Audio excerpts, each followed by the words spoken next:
아버지 하나님 감사합니다. 우리의 삶이 공고하고 또 어떤 때는 우리의 눈에 세상에 비전과 소망이 없어 보일지라도 우리가 담대히 믿음을 갖고 살아갈 수 있는 이유는 우리 하나님이 살아계시고 우리 하나님이 이끄시고 있고 우리 하나님이 나의 왕이기 때문입니다.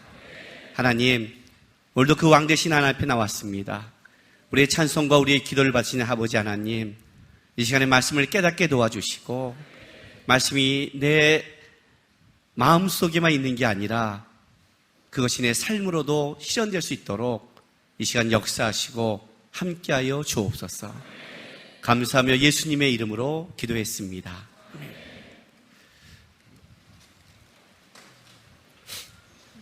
이 선풍기 좀 어떻게 좀 해주세요.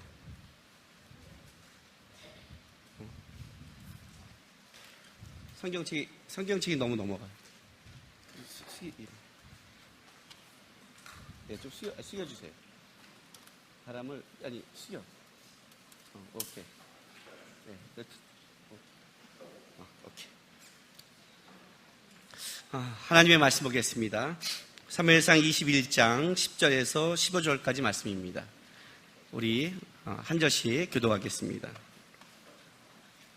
그날에 다윗이 사울을 두려워하여 일어나 도망하여 가드왕 아기스에게로 가니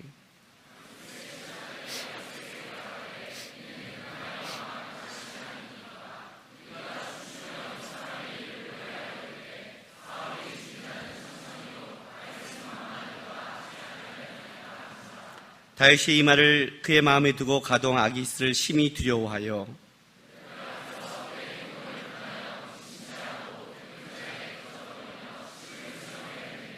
아기스가 그의 신하에게 이르되 너희도 보거니와 이 사람이 미치광이로다. 어찌하여 그를 내게로 데려왔느냐?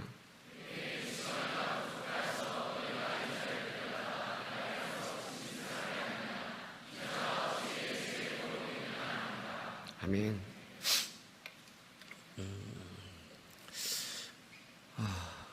여러분에게는 꿈이 있습니까? 너무 오래전에 들었던 말인가요? 꿈? 그런 게 있었어 하는? 나에겐 꿈이 있습니다. 이러면 우리는 마틴 루터 킹 목사님의 책 때문에 이제 그게 떠오르죠. 그죠? 나에겐 꿈이 있습니다. 얼마 전에 윤동주 시인의 시를 좀 읽은 적이 있습니다.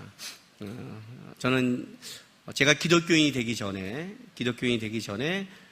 윤동주 시인의 시를 먼저 접하게 됐습니다. 그리고 이런 생각을 했어요. 도대체 이 사람은 누구지? 했어요. 고등학교 때. 좀 빨랐죠? 이 사람은 누구지? 이 사람은 누구기에 하늘 우러러 자기를 보고 바람에 있는 낙엽에도 부끄러움을 도대체 이 사람은 누굴까? 그게 굉장히 궁금했어요. 이 작은 것도 자기를 보는 사람이라면 그 하늘 우러서 자기의 영혼을 보는 사람이라면 이 사람은 좀 다른 사람 아닐 거 아니에요. 도대체 이 사람이 누구지? 그리고 윤동주 시를 접했고 그 시가 너무 아름답잖아요. 이 사람은 진짜 마음이 아름다운 사람인가 보다. 순수한가 보구나. 그러니까 이렇게 하지라고 생각했다가 나중에 내가 하나님을 믿고 또 우리 윤동주 시인이 하나님을 믿는 사람이라 할 때는 그게 좀 다르게 저에게 느껴졌어요. 이 사람이 하늘을 보고 잎새를 보고 자기를 본 게 아니라 그걸 만드신 하나님 앞에서 자기를 봤구나. 그러면서 제 안에 좀 공감대가 형성됐어요. 왜냐하면 저도 그때는 하나님 앞에서 나를 보려고 노력할 때였으니까요. 윤동주 시인에게 묻는다면 나에게도 꿈이 있습니다 하면 그의 꿈은 뭘까요? 일제시대, 그죠? 나라가 빼앗긴 그 시대 속에 그 시대를 사는 기독교인으로서 어떻게 살아야 되는가? 아마 그는 나라의 해방과 이 민족 안에서 하나님의 뜻이 무언가를 고민하고 살았을 거예요. 사람마다 그 시대 속에 자기의 꿈을 얘기하지만 그 꿈은 다르겠죠. 마틴 루터 킹이 말하는 자기의 꿈과 윤동주 시인이 말하는 그 시대에 자기의 꿈이 있을 거예요. 백인과 흑인이 평등하지 않는 시대 속에 그는 바로 그 시대 속에서 자기가 하나님이 준 꿈을 살아가했던 마틴 루터 킹이 있다면 일제 심리 속에서 그 시대 기독교인으로서 살아가야 될 사명과 고민과 그런 꿈이 있을 거예요. 우리 시대, 지금 이 시대에 살아가는 여러분들은 어떤 꿈이 있습니까? 있어야 되는 거 아니에요? 저는 비전이라는 말을 싫어한다고 그랬어요. 그렇죠? 저는 그 말을 굉장히 많이 합니다. 왜냐하면 우리가 말하는 비전이라는 것은 대부분 야망과 연결되어 있어요. 하나님, 저의 비전은 뭘까요? 이 말은 대부분 어떻게 여러분들이 이해하냐면 나는 무슨 일을 해야 될까요? 어떤 일과 직업으로 연결되어 있습니다. 꿈은 좀 달라요. 꿈은 그런 게 아니에요. 비전과 좀 다른 거예요. 그 시대 속에 그가 하나님을 바라보면서 어떤 기독교로 살아야 되는가가 고민하면서 나와야 되는 거예요. 제가 우리 그 둘째 아이가 초등학교 4학년 때 쓴 너의 장래의 미래의 꿈은 무엇이에 대해서 한번 예화로 든 적이 있을 거예요. 초등학교 4학년짜리 너의 장래의 꿈은 무엇이 하면 보통 초등학교 1, 2학년들은 이렇게 쓴다고 그랬죠. 대통령, 장군. 이제 어쨌든 자기가 최고로 생각한 걸 일단황되게 쓰고 보는 거예요. 그리고 이제 한 4학년 되면 좀 겸손해지죠. 대통령과 장군은 아무나 되는 게 아니구나. 그래서 이제 좀 현실적인 거, 선생님, 간호사, 의사 이렇게 되잖아요. 근데 얘는 어떻게 썼냐면 제목이 너의 장래의 꿈이 뭐니? 그랬더니 꼭 무언가 되어야 하는가? 그죠? 꼭 무언가 되어야 하는가? 제목이에요. 왜 우리는 꼭 무엇이 되어야 하라고 하는가? 하고 쭉 써가면서 헬렌 켈러에게 설리반이 있듯이 우리는 누구를 도와주는 그런 사람으로 살면 안 되는가? 초등학교 4학년 치고는 굉장히 깊은 글이지만 걔가 그렇게 그러면 4학년 때 깊은 인생을 살았느냐? 그렇지는 않아요. 누굴 꼭 헬렌 켈러 설리반이 듯이 누굴 이렇게 도와주는 존재로 살면 안 되는가 하면서 지 엄마 아빠를 별로 안 도와줬고 자기 형을 어떤 때는 개무시할 때도 있었기 때문에 고백과 삶은 다르지만 어쨌든 꼭 무엇만 되어야 하는가는 저는 그게 참 좋은 개안의 고백이라고 생각을 해요. 왜 제가 이 말을 한 줄 아세요? 우리가 비전 하는 게 뭐냐면 난 비전이 없어 그러면 그 비전이 없는 게 뭐냐면 꼭 무언가 되고 싶은 뭔가가 안 보인다는 뜻이에요. 그 사람들한테. 내가 꼭 뭔가 되고 싶은 게 있으면 그게 내 비전이 되는 거예요. 그게 내 비전이야. 난 뭐 비전이 뭐야? 선교사야. 그래요. 그럼 제가 선교사한테 뭐라고 말하는 줄 아세요? 선교사가 네 비전이야? 예. 그럼 너 선교지 가자마자 깍 죽어버리면 되겠구나. 선교사가 비전이잖아요. 인도네시아 선교사! 그리고 인도네시아에 가면 비전을 이뤘잖아요. 비전을 이룬 사람은 더 이 땅에 살 필요가 없잖아요. 그지요? 선교지에 가서 죽어버리면 되잖아요. 왜 선교사가 비전인지, 어떤 선교사를 하는 건지, 똑같은 선교사도 아프리카냐 인도네시아냐 어디에 따라 하나님께서 그게 원하는 사명과 소명이 다를 텐데 단순한 직업이 아니잖아요. 선교사가 됐다고 해서 그게 끝나나요? 저희가 하나님이 맨 처음에 하나님 제가 어떻게 살아야 됩니까? 할 때 하나님 저에게 말씀하지 않았어요. 29살까지. 그리고 29살 때 하나님이 저에게 말씀했어요. 남구가 신학을 했으면 좋겠다. 목회를 하면 좋겠다. 고등학교 때 하위 2%에게 제 밑에 야구선수와 농구선수밖에 없는데 공부로 따진다면 내 위인데 그리고 10년을 놀았는데 10년을 논 자에게 하나님이 다시 내가 목회하면 좋겠다. 공부했으면 좋겠다. 이거는 하나님이 진짜 제정신이 아닌 거죠. 그죠? 그리고 어쨌든 하나님의 역사를 통해 대학을 들어가서 이 길을 왔어요. 그럼 그때 제가 생각하는 목회하는 거구나. 그냥 교회를 하는 거구나 하고 생각했는데 둘루스라는 단체를 하나님이 만나게 했어요. 그럼 내가 선교사가 되어야 되는 거야? 선교의 대표니까. 거기서 하나님께서 또 저에게 다르게 또 인도에 가셨어요. 이제 난 둘루스하고 이제 나는 교회하고 하면 되겠구나 하고 딱 마음을 접었을 때 마커스를 만나게 했어요. 내가 뭔가 이렇게 마음을 정해서 이렇게 가려고 하면 하나님이 또 하나 툭툭 끌어가는 거예요. 정신을 못 차리겠는 거예요. 그때부터는 어떻게 했냐면 그래 그냥 가자. 가다가 주어지면 순종하면 되지 뭐. 그냥 가면 되지 뭐. 하나님이 끌어간 대로 갔지 뭐. 지금도 어떻게 살래 그러면 지금 이렇게 말하겠죠. 주님교회 하고 있고 마쿠스 50 열심히 하고 있고 둘러싸 하고 이렇게 말할 수 있겠지만, 그럼 하나님께서 또 물론 그러지 않기를 소망하지만 너 내려놓고 선교사 가라 그러면 가야겠죠. 어떻게 하겠어요? 그러죠. 물론 그러지 않기를 소망하고 있지만 또 이렇게 설교할 때 예화를 하나님 또 진담으로 받지 않은 걸 너는 알고 있으니까, 예화는 예화일 뿐이니까 뭔가 이게 지금 뜨끔하고 있죠. 내가 결정한 게 길인가요? 그래서 비전이라는 게 싫은 거예요. 내가 뭘 될 게 없으면 그 사람은 할 게 없는 사람인가요? 그 사람의 꿈이 없어야 되는가요? 도대체 세상 사람의 꿈이 뭔가 이 땅에서 명예를 이루고 뭔가 자기 이름을 날리고 뭔가 자기를 드러나는 게 세상 사람의 꿈이라면 기독교인의 꿈은 도대체 뭘까요? 똑같아서는 안 되는 거 아니에요? 똑같이 세상의 영광과 명예와 가진 거라면 그게 어떻게 기독교인과 세상 사람과의 차이라고 말할 수 있겠어요? 기독교는 뭔가 달라야 되는 거 아니에요, 여러분? 그게 기독교 아니에요? 제가 오늘 여러분에게 말씀을 전하기 전에 시를 하나 같이 읽고 싶어요. 시를 좀 긴 시예요. 자, 우리 한번 읽어볼까요? 같이 교독하면서. 시편 34편 나올 거예요. 다윗의 시예요. 우리 한번 22절이지만 한번 교독해 봤으면 좋겠어요. 내가 여호와를 항상 송축하며 내 입술로 항상 주를 찬양하리이다.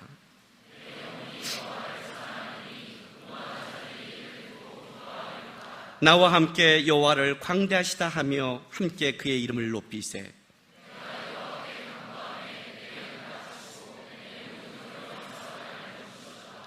그들이 주를 앙망하고 광채를 내었으니 그들의 얼굴은 부끄럽지 아니하리로다.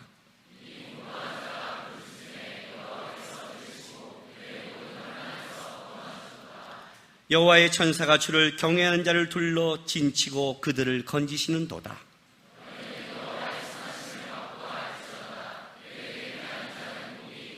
너희 성도들아 여호와를 경외하라. 그를 경외하는 자에게는 부족함이 없도다.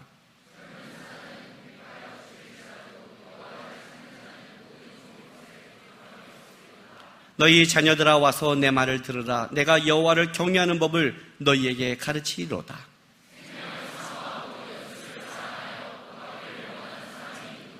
내 혀를 악에서 금하며 내 입술을 거짓말에서 금할지어다.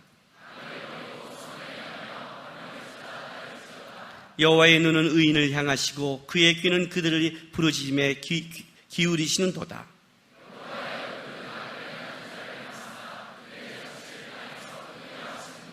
의인이 부르짖음에 여호와께서 들으시고 그들의 모든 환난에서 건지셨도다.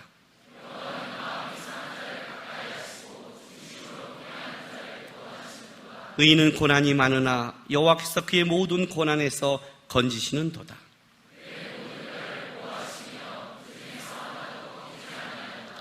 악이 악인을 죽일 것이라. 의인을 미워하는 자는 벌을 받으리로다.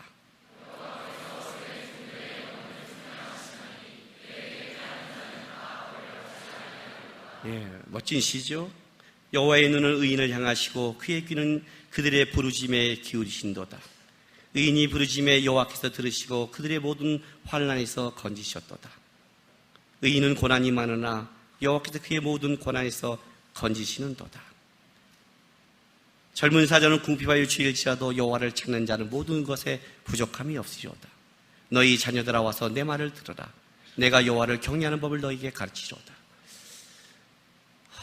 다윗의 시는 아름답지요. 아름다운 시죠. 다윗의 시는 앉아서 쓰는 책상에서 쓴 시가 아니죠. 그의 삶의 고난에서 현장에서 주님을 바라보고 사랑하면서 쓴 시죠. 여러분, 이 아름다운 시가 어디서 어떻게 쓴 시인 줄 아십니까? 오늘 우리가 읽은 본문, 그가 사울을 두려워 블레셋으로 넘어가서 가드왕 아깃을 만났는데 사울이 죽인 자는 천천히요, 다윗이 죽이는 만만이라는 것 때문에 아깃을 만나기 두려워서 그를 만날 때 대문 앞이라는 것은 뭐냐면 성문 앞에서 얘기하는 거예요. 모든 사람이 다 보는 앞에서 완전히 미친 짓을 한 거예요. 이런 미친 놈에게 복수한다는 것은 아기스가 보기에도 기가 막히게, 이런 미친 놈을 건드는 것은 차라리 저렇게 미친 놈으로 골리앗을 죽인 자가 저렇게 미쳐버린 걸로 놔두는 게 좋은 것으로 하는 그 미친 짓을 하고 아기스를 피해서 살아난 다음에 쓴 시가 이 시예요. 이해가 되세요? 너희 자녀들아, 내가 여호와를 경외하는 법을 가르치리라. 멋지게 앉아서 고백하고 하는 그런 얘기가 아니라 땅바닥까지 끔찍하게 떨어져서 미친 짓 하면서 목숨을 건지는 그 와중에 한 고백이에요. 의인은 고난이 많으나, 어떤 고난인지 아시겠어요? 그 고난이 그냥 좀 힘든 거, 좀 오해받은 거, 좀 먹고 살기 힘든 거, 좀 괴로운 거, 그게 아니에요, 여러분. 이래서 다윗이 위대한 거예요. 다윗은 아마 최고로 올라갈 때가 언제였냐면 골리앗을 물맷돌로 이마를 쳤을 때일 거예요. 그렇죠? 그는 솔직히 말하면 그때 다윗은요, 신앙이 뭔지를 모를 때예요. 그러니까 초신자들이 알죠. 초신자들 막 뜨거우면 아무것도 안 뵐 때 있죠. 그래서 주님 하고 나갈 때, 주님이 막 당황스러워서 역사해 줄 때, 당황스러워서 예수 믿고 가서 집에 가고 맞아 배란간 절 안 해요. 이게 미쳤어요. 나가죠. 그러나 그냥 못 나가요. 이놈의 우상 제사상 다 엎어버려. 저 새끼가 이렇게 되는데 하나님이 놀래갖고 막 역사해갖고 그 집안을 어떻게 바꿔요? 제가 진짜 어떤 신을 믿기에 저렇게 미쳤지? 우리도 믿어볼까? 이렇게 역사하는 거. 이해가 되세요? 이게 골리앗이에요. 베란간 신부로 왔는데, 신부라고 걸어가는데 자기를 사저와 곰에서 지켜준 하나님, 산에서 시를 짓고 우리 하나님을 찬양하고 있는데 어떤 미친놈이 하나님을 욕하고 있는 거예요. 이게 미쳤나? 이게 확 돈 거죠. 도니까 어떻게 돼요? 키가 안 보이는 거예요. 등치가 안 보여요. 그냥 한 미친놈으로 보이는 거예요. 물매떡하고 뛰었어요. 그건 제 정상이 아니에요. 성령이 충만한 거죠. 충만한 거. 우리 성령이 충만할 때 배는 게 없잖아요. 그죠? 던지고 와서 목 자르고 나서 그리고 집에 와서 기도하면서 생각했을 거예요. 우와, 그거 안 맞았으면 어떡하지? 팅 튕겼으면? 이야, 우리 하나님 살아계시구나. 우리 하나님 진짜 사자와 곰과 분리시키는구나. 충만한 찬양과 감사를 드렸겠죠. 그렇죠? 그리고 왔는데 사람들이 놀라운 고백을 해요. 사울이 죽인 자는 천천히요, 다윗인 자는 만만이라. 그리고 부모가 됐어요. 승승장구하고 올라가요. 전쟁을 해도 하나님이 이겨요. 그렇죠? 그때 그런 하나님을 누가 안 믿겠어요? 욥기에 그거 나오잖아요. 욥기에 사단이 와서 욥을 시험할 때 뭐라고 그래요? 하나님이 욥에게 복을 얼마나 줬냐면 산울을 두rum같이 주지 않았습니까? 아니에요. 이 정도로 복을 주는데 하나님을 안 믿는 자가 누가 있겠습니까? 그렇지 않아요, 여러분? 누가 안 믿겠어요? 기도하면 응답해주고 하나님 저 결혼하고 싶어요 하고 땅 했더니 어떤 자원에 키가 1m 80에 이렇게 진짜 오케이? 그 다음날 딱 나타났어요. 안 믿겠어요? 하나님 저 직장 필요해요. 직장 대땅 통보서 날라요. 안 믿겠어요? 이런 하나님 누가 안 믿겠어요? 그렇죠? 사단이 그 얘기하는 거예요. 뺏어가 보십시오. 한번 가져가 보세요. 그래도 믿는지 보십시다 그래요. 이게 하나님이 욥을 시험하게 된 이유예요. 욥이 하나님을 믿는 까닭이 무엇인가를 보겠다는 거예요. 그 싸움을 하는 거예요. 진짜 하나님을 믿는 게 세상적인 복을 받고 복 때문인가를 증명하는 게 욥기의 가장 중요한 주제가 된 거예요. 근데 그건 욥의 문제가 아니라 우리 모두의 문제잖아요. 그렇잖아요. 여러분이 와서 여기서 기쁜 게 뭐 때문에 기쁘세요? 집안이 평온해서? 지금 여기 애인하고 앉아서 저에게는 좋은 애인이 주셔서? 예? 오늘 예배드리자면 물론 그러지 않길 또 바라지만 예배 끝난 다음에 그 애인과 헤어지면 그 다음 주도 마커스를 나올까요? 김남국 목사님 설교할 때 왜 그 예화를 들어가고 재수없게 진짜 그럴까요 진짜? 그런 하나님 누가 못 믿냐는 거예요. 그렇죠? 골리앗을 한 방에 죽일 수 있는 하나님을 누가 안 믿겠어요? 최고죠, 최고. 그런데 오늘 이 본문은 다윗의 인생의 최악이에요. 이렇게 급속도로 떨어지지도 몰랐어요. 골리앗을 이긴 다음에 그 찬양을 들은 다음에 부마가 돼서 올라갈 줄 알았더니 그때부터 사울의 견제가 들어가는데 막 창이 날라오고. 여러분 생각해 보세요. 결혼했는데 장인이 총 갖고 나도 잘 쏜다고 생각해 보세요. 기구하지 않겠어요? 장인이? 그때부터 정신을 못 차리는 거예요. 하나님의 그 은혜를 피해서 제사장까지 갔는데, 제사장을 찾아갔는데, 자기는 하나님의 은혜를 사모해서 갔는데, 하나님은 나에게 뭘 줬냐면 진설병떡을 줘요. 감사하죠. 제사장을 먹는 떡을 하나님이 줬다는 건 하나님의 위로가 있는 거죠. 골리앗의 칼을 받았어요. 하나님이 나를 지켰다는 상징이 있어요. 그런데 하나님이 나와 함께하는 상징만 있지만 여전히 다윗의 삶은 더 끔찍하게 내려가는 거예요. 이제 자기가 있는 약속의 땅도 떠나야 돼요. 사울이 두려워서.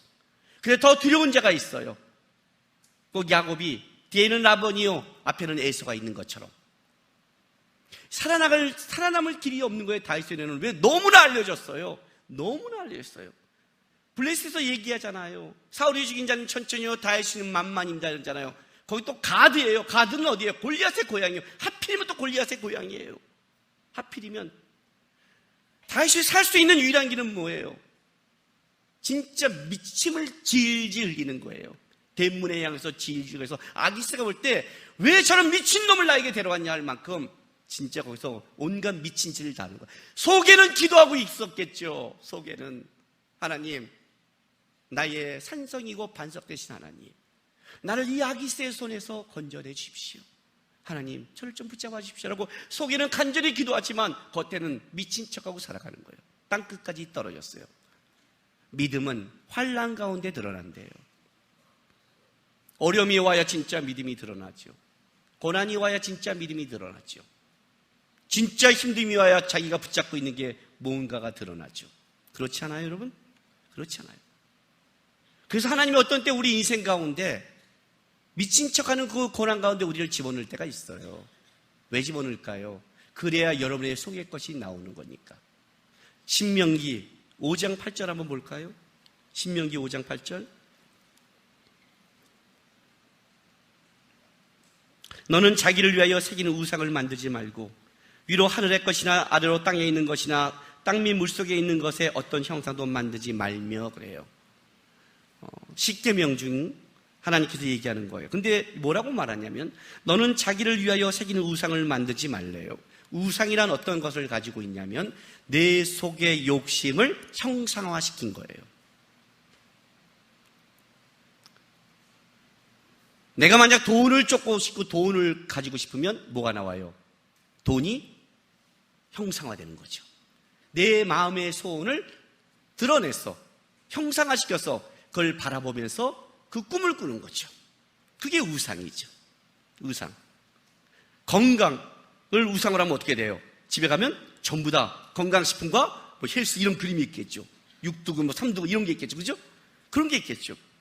그러니까 내가 우리 성도의 집을 방문하면 이 성도가 어떤 생각을 하고 살아가는지 제가 알 수 있다는 거예요. 여러분의 집에 가면 여러분이 어떻게 살아가는지를 알아요. 왜? 자기가 좋아하는 것이 집이 세팅돼 있어요.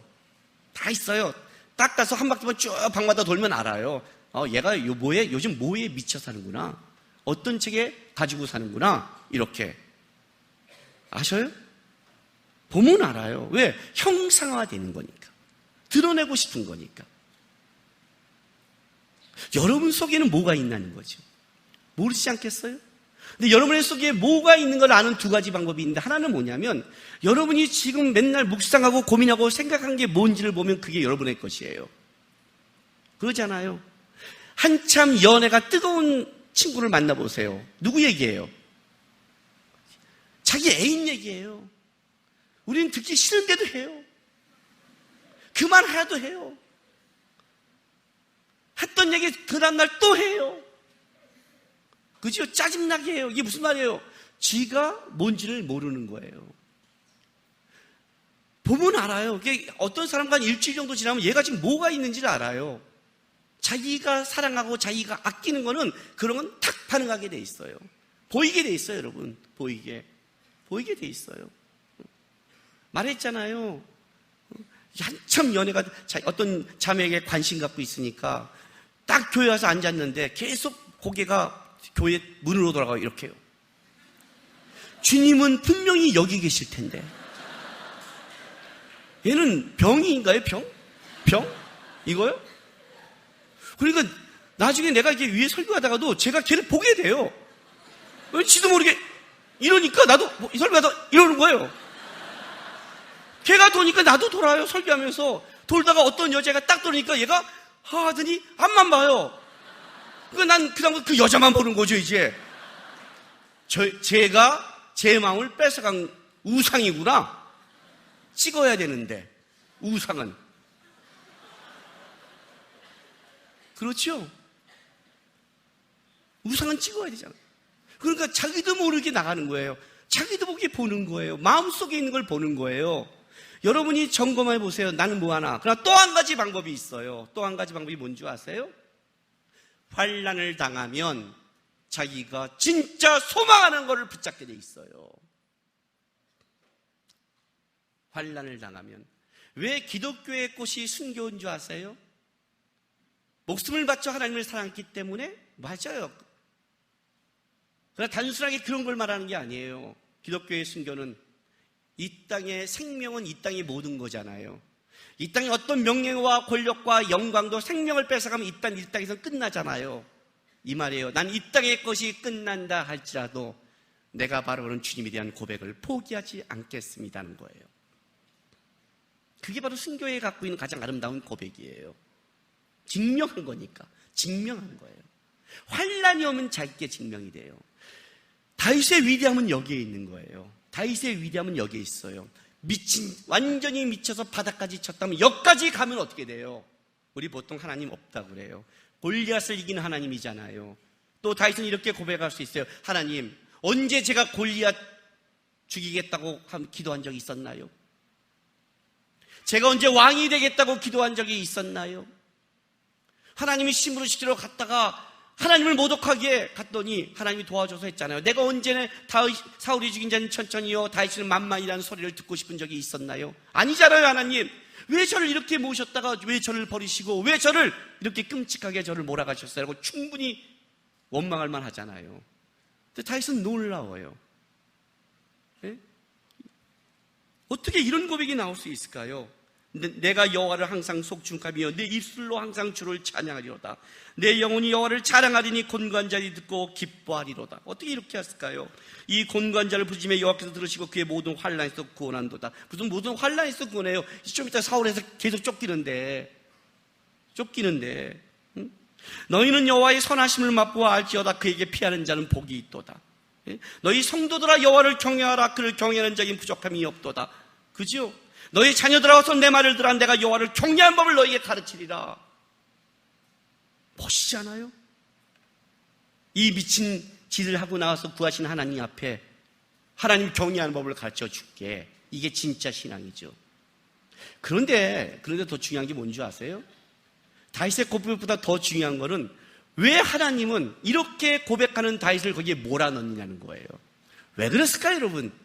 왜 도대체 하나님은 그 일을 몰아넣을까요? 이게 기독교의 힘이에요. 하나님은요, 미친 척하고 끔찍한 곳에 들어간다 할지라도 하나님이 보호한 자는 죽지 않는 것을 알아요. 그걸로 끝나지 않는 걸 알아요. 기독교의 위대함은 어디인지 아세요, 여러분? 십자가의 죽음이 죽음으로 끝나는 게 아니라 부활과 생명으로 바뀐다는 거예요. 역전과 반전이 가능해요. 왜? 그 중심에는 천지를 운행하시는 하나님이 있기에. 이게 기독교예요. 다윗은 지금 누굴 보느냐면 하나님을 본 거예요. 내가 미친 척하고 끔찍하게 끌려간다 할지라도 소년이 나를 골리앗을 죽이는 하나님께서 하나님이 원하신다면 이것 또한 하나님이 바꾸어 역사할 건 아는 거예요. 다윗에게 중요한 것은 골리앗을 이기는 왕이 되는 게 아니라 끝까지 여호와를 경외하고 붙잡고 살아가는 거였어요. 꿈이 뭐냐고요? 꿈이 뭘까요, 여러분? 우리의 꿈은 뭐가 잘못됐냐면 골리앗을 이기는 걸 꿈으로 삼아요. 하나님, 이 땅의 대통령을 삼아주세요. 이 땅의 위대한 선교사가 되주세요. 하나님, 이 땅을 내가 변화시켜줄게요. 하나님, 저를 좀 써주세요 하는 여러분들은 골리앗을 물리치는 뭔가 영웅이 되고 싶은 게 꿈이에요. 그렇기 때문에 그 일이 안 벌어지면 낙담하는 거예요. 그래갖고 내 인생이 나이가 들어가면 내 인생은 뭐야, 결혼도 못하고 이러는 거예요. 우리 요즘 자매들 맨날 이 고민하죠? 이러다가 나 평생 혼자 사는 거 아니야? 그냥 받아들이세요, 혼자 사는 걸로. 아니, 혼자 사는 걸 받아들이는 게 결혼하지 말라는 게 아니에요. 그냥 알았어요, 혼자 살게요. 됐죠? 멋지게 살게요. 그러다 주님이 참 혼자 사야 되는데 결혼하자. 뭐 이러면 되는 거고, 예? 또 안 주시면 그래요, 약속했으니까 뭐. 목사님 결혼했다고 어떻게 그렇게 말씀, 그런 눈빛이에요 지금요? 결혼해보세요. 이 또한 지나가리라. 매일 고백할 거예요. 이 또한 지나가리라. 이 또한 지나가리라. 네, 결혼했어요? 한번 해보세요. 계속 이 또한 지나. 아이를 낳아보세요. 이 또한 지나가리라. 이 또한 지나가리라. 이렇게 돼요. 이 땅에서 평온을 꿈꿨나요? 이 땅에서 평안을 쫓나요? 이 땅에서 행복과 아름다움을 쫓으시려고 하시나요? 우리 아기들 교회 처음 오면 제가 안고 그에게 이렇게 기도를 해줘요. 꼭 두 가지 기도를 제가 잊지 않아요. 그 중에 하나가 뭐냐면, 이 아이가 자라면서 가장 중요한 순간에 하나님, 제가 하나님을 만난 것처럼 하나님을 깊게 만나게 도와주세요. 이 아이가 하나님의 사람이 되시기를 꼭 기도하고, 두 번째는 뭐냐면, 이 아이의 인생이 끝나는 날 이 아이에게 이런 고백이 있었으면 좋겠어요. 하나님 때문에 행복했습니다. 어떠한 길을 가도 하나님 때문에 저는 행복했습니다 하는 고백을 했으면 좋겠어요. 뭐가 되고 안 되는 게 중요한 게 아니라, 나는 하나님의 사람으로 비록 하나님 그렇게 인도한다 할지라도 저는 괜찮습니다. 너희 자녀들아, 이렇게 인도해도 하나님의 경외하는 법을 나한테 배워라. 멋있지 않아요? 저희의 꿈이 뭔지 아세요?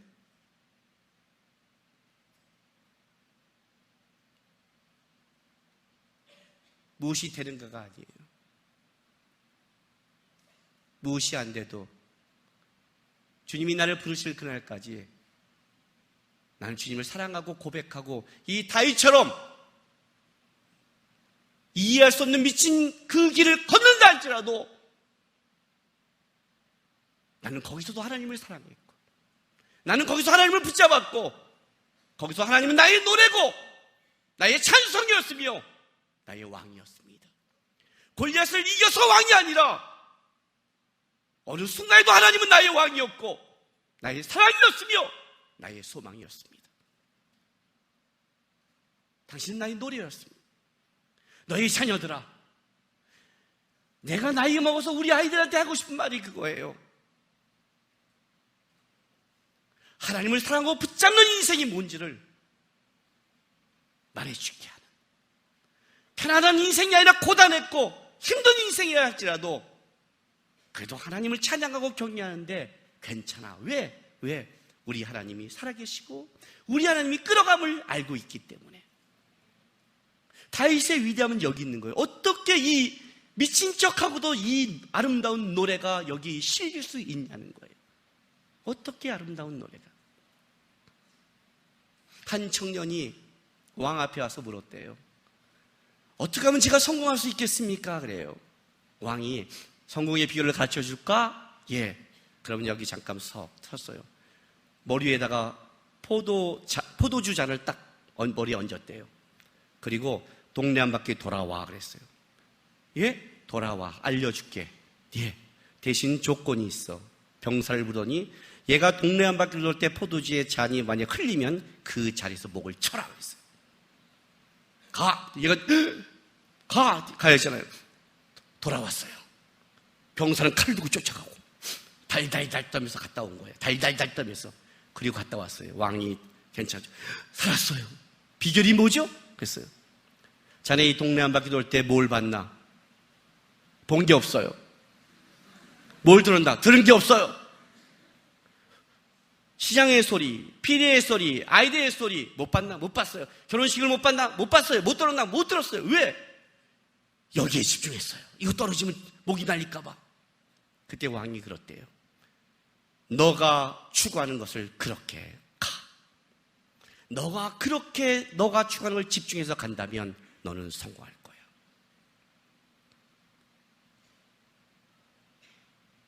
여러분, 예수를 어떻게 바라봐요? 예수를 이렇게 바라봐야 돼요. 교회 올 때 누가 칼을 들고 있어야 돼요. 눈이 돌리면 잘라버리는 거예요. 예쁜 여자의 눈이 돌아가면 눈을 파버리는 거고, 원망하면 혀를 뽑는 거야. 어떻게 해야 돼? 교회만 양도 막 달려오겠죠?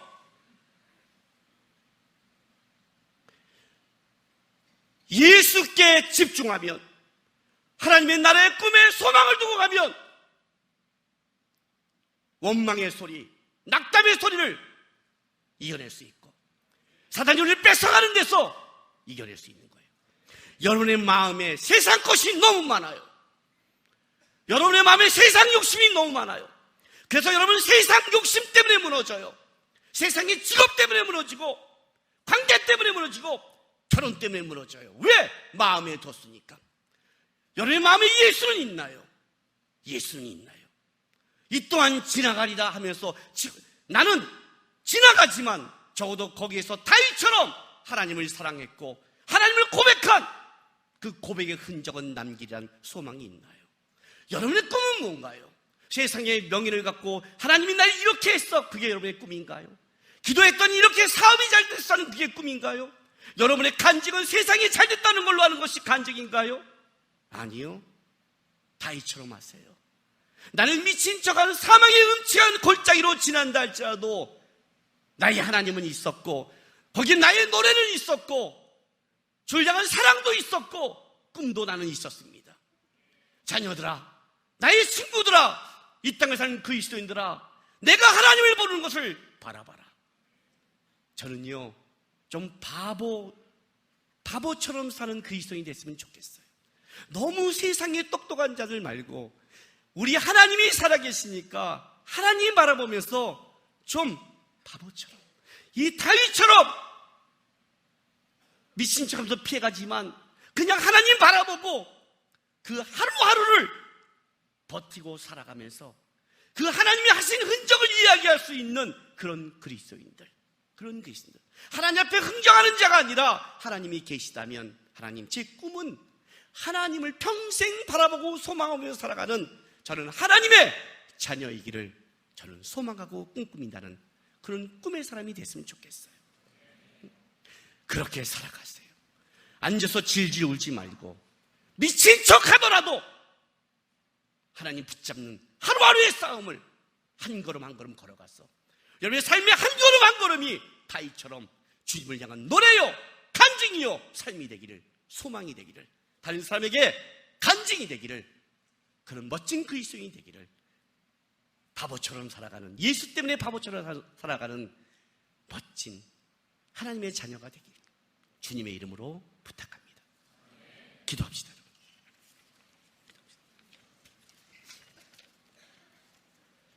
하나님, 혹시 나를 이해하지 못한 길로 인도한다 할지라도 버티고 싸우겠습니다. 그것이 미친 척하는 거라도 그 길 위에 어떻게 하나님이 일하시는지를, 어떻게 하나님이 만드시는지를 하나님, 제가 증명하겠습니다. 세상을 바꾼 위대한 내가 직업은 갖지 못한지라도 하나님께 약속할 것은 제가 살아가는 인생길 속에는 하나님을 향한 고백과 노래와 꿈과 소망이 있는 성도의 삶을 살아가겠습니다. 이제 머물지 않고 한 걸음 한 걸음 한번 버티면서 걸어가겠습니다라고 주여 한번 외치면서 다 같이 우리 기도하겠습니다. 주여! 할렐루야. 아버지 하나님 감사합니다. 우리 하나님이 살아계십니다. 우리 하나님 우리를 인도하십니다. 우리 하나님은 어떠한 어려움과 어떠한 끔찍한 삶에도 꺾이지 않고 우리를 만들어갈 수 있는 만왕의 왕이요 만유의 주인 우리 하나님이십니다. 그 하나님을 바라봅니다. 주님, 믿음의 삶을 걸어가겠습니다. 이해하지 못한 길을 걸어가겠습니다. 험난한 고난의 길을 걸어가겠습니다. 그러나 우리의 꿈은 어떤 길로 인도해도 그것이 나의 하나님을 향한 노래가 있고 찬양이 있고 소망이 있고 꿈이 있는 그 길, 그 믿음의 길을 하나님 걸어가겠습니다. 우리 자녀들의 인생을 이끌어 주옵소서. 다윗을 이끌어간 이가 여기 있는 자녀들을